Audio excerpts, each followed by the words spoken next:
Arctic கடல் உலகிலேயே மனிதர்கள் வாழ மிகவும் கடினமான இடங்களில் ஒன்று.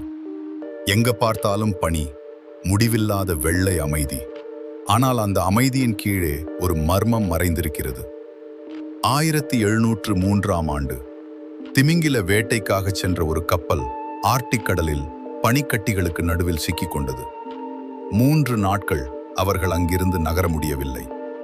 3வது நாள் இரவு கடலின் அடியில் இருந்து ஒரு விசித்திரமான நீல ஒளி மேலே எழ ஆரம்பித்தது. திடீரென கப்பல் முழுவதும் குலுங்கியது. அந்த நேரத்தில் ஒரு மாலுமி தவறி கடலுக்குள் விழுந்தான். அவன் உதவி கேட்டு கத்தினான். ஆனால் அடுத்த நொடியே அனைத்தும் அமைதியாகிவிட்டது. அடுத்த நாள் காலை பனியின் மேல் பெரிய நகங்கள் போன்ற தடங்கள் காணப்பட்டன. அது மனிதனுடையதும் இல்லை, மிருகத்தினதும் இல்லை.